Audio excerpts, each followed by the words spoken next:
Kirk's assassination has seen widespread condemnation across the political spectrum, as the main focus for now remains catching his killer who remains at large.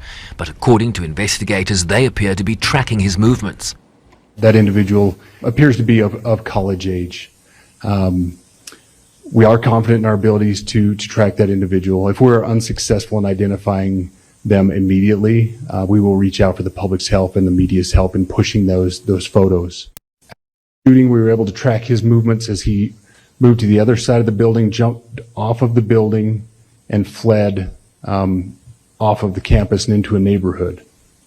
Our investigators have worked through those neighborhoods, contacting anybody they can with doorbell cameras, witnesses, and have thoroughly worked through those communities, trying to identify any leads. We do have good video footage of this individual.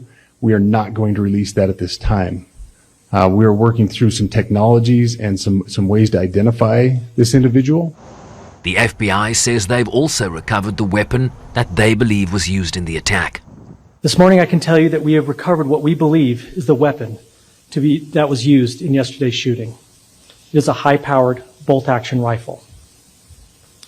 That rifle was recovered in a wooded area where the shooter had fled. The FBI laboratory will be analyzing this weapon. Investigators have also collected footwear impression, a palm print, and forearm imprints for analysis.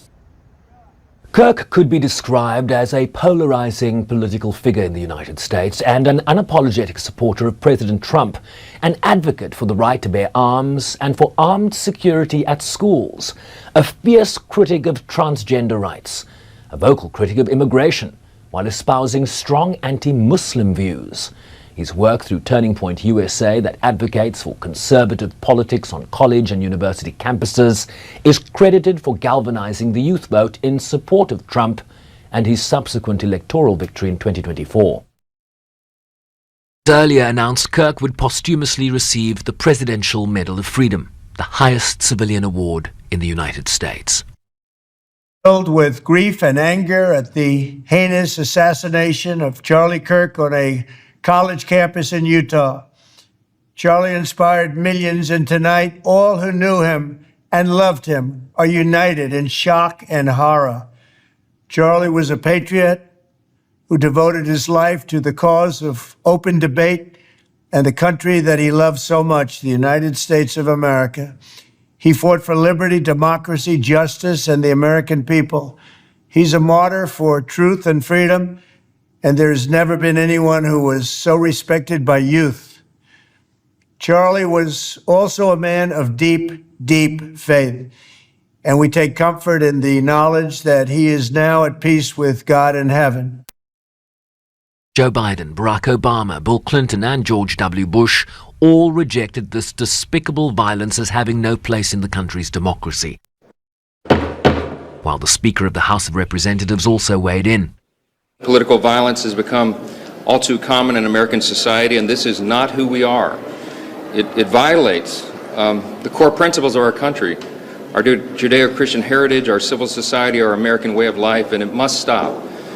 We need every political figure, we need everyone who has a platform to say this loudly and clearly.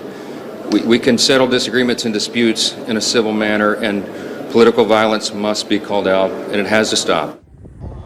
A moment that has again laid bare America's divisive and broken political landscape, that has seen Democrats and Republicans targeted in political violence, including the failed assassination attempt on President Trump last year and the hammer attack on former Speaker of the House Nancy Pelosi's husband in 2022. Sherman Ricebees, SABC News, New York.